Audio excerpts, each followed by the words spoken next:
What's the deal with y'all, man? We back with another YouTube video. Today we'll be reacting to a new Alex Kessler video. We haven't watched Alex in like, I want to say like a minute. Yeah, we haven't seen Alex in a minute. I don't even think I reacted to the volume 5 of the Mandela catalog. Like, it's been a while. And it's crazy. Maybe I did. I don't know. Somebody let me know if I did or didn't.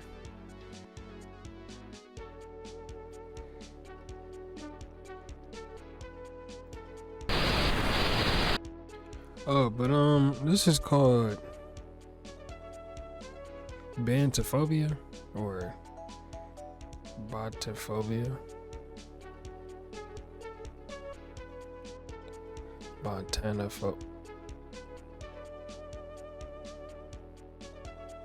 Phobia. Yeah, yep. Gonna like the video, full screen it. Make sure y'all subscribe. Link will be in the description. And let's see what it's talking about.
I was wondering when this classical music gonna cut off.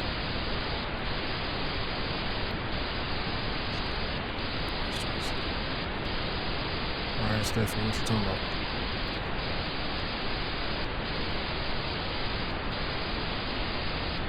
When I was a young girl, I had a crippling fear of plants. Why? This wasn't a problem until my mother became an exotic florist, as you can imagine.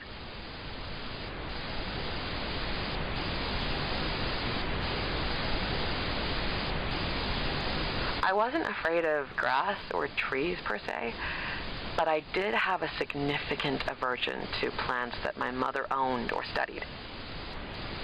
These include Venus flytraps, giant hogweed, pitcher plants, stuff like that. I mean, shit. And see the way to even look? though I grew up in the humid climate of North Carolina, I still managed to have nightmares about saguaro cacti. These days, I can recognize the evolution. The fuck is her problem?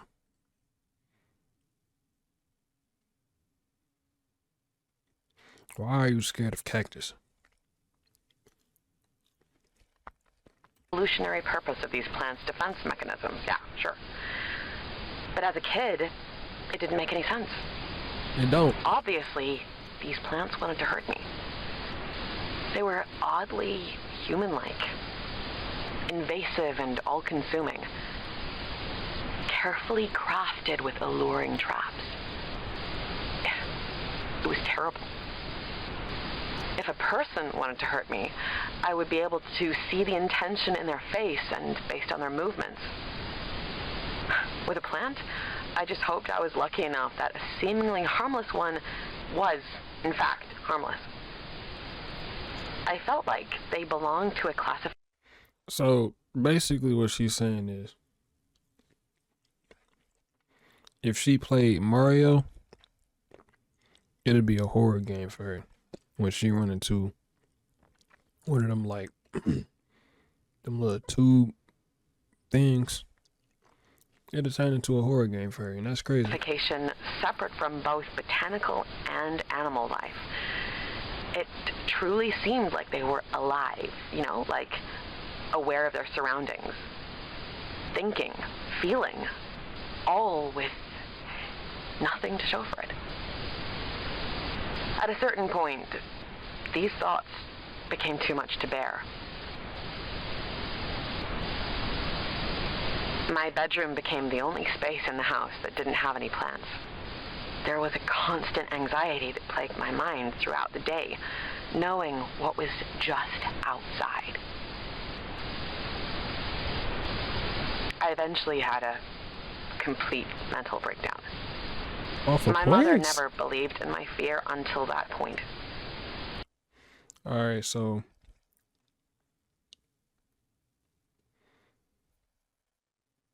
alright, I ain't gonna say that. Alright. She was disappointed that I felt that way about her biggest passion. But after some convincing, she decided to get rid of all the plants to bring me peace. I felt so terribly guilty, but really eternally grateful for her understanding. She did make one exception. She wanted to keep her sunflowers, which had just started to bloom.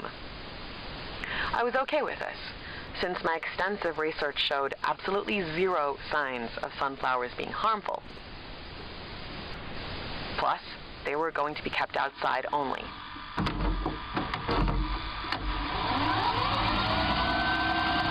Alright, so look, I'm gonna just be honest with you. If this story is about how sunflowers was killing people, and it's good, Alex should be making movies.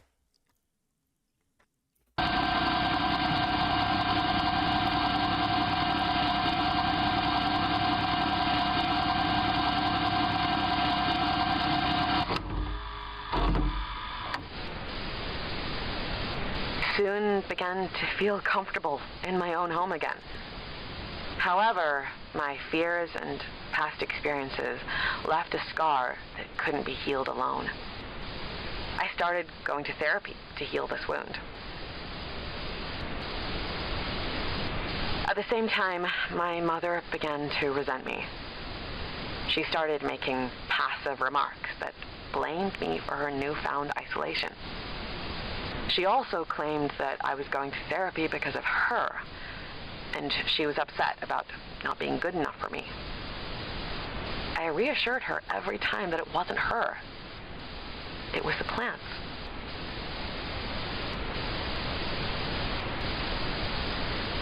I obviously never told her, but she ended up being right. The conversations I had with my therapist became less about the plants and more because of my mother. When summer came around, the sunflowers bloomed quickly.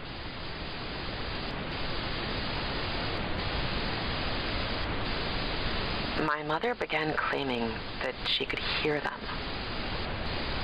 I assumed she was referring to the long stalks brushing against the house on a windy day. But no, she said that they would speak to her. I mean, I would laugh at her. But deep down, I was totally freaked out. Yeah, I would be too. She had never said something so bizarre about a plant in the 10 years she'd had them. Due to her resentment, I figured she was just trying to frighten me. She was the only one that knew my deepest fears, after all. I would overhear her having conversations, she didn't know I was listening to her. Turns out, it wasn't just to scare me after all. She spoke to them more lovingly than she did with me. I felt betrayed, neglected, and I felt frightened again. I never had a reason to be afraid of the sunflowers until now.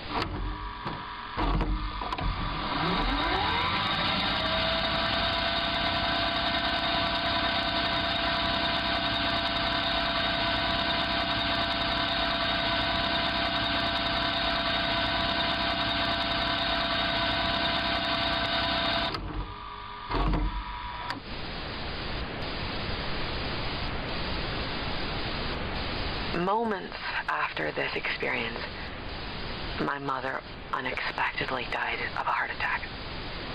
Yeah. This impacted me way more than I anticipated. Despite the lack of affection she gave me towards the end of her life, I felt horrifically depressed. It took me a long time to get used to living on my own and looking after the house. After her death, I never went into the backyard ever again. I never watered the flowers. I hoped they would die as soon as possible. I never bothered to check on them. A horrible feeling would wash over. Yo, she's really scared of flowers. Like, wow. You're truly scared of flowers. This is crazy. Over me every time I thought about turning the corner and seeing those tall, horrible stalks. I knew they would be dead after a couple of weeks. I knew I would soon feel alone again. But one day, as I was cooped up in my bedroom, I heard my mom.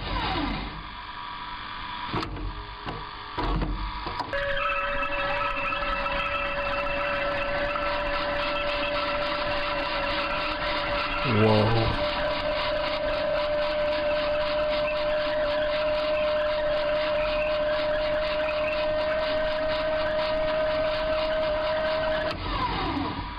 They did that pretty good. I give it to them.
Yo, if that's coming from a flower, that's crazy.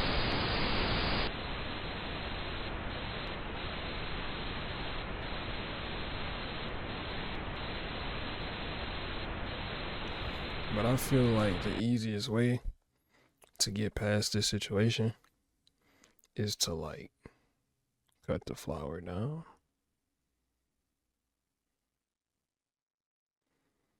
Or like let your mama have a house because she's still there apparently.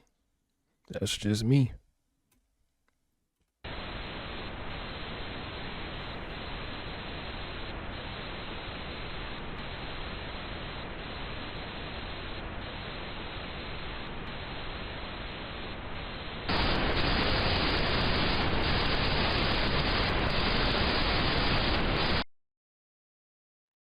I mean, that was whatever this phobia is, If you like what you've seen, please leave a like, comment, subscribe. Let me catch y'all with the next one. I'll see y'all.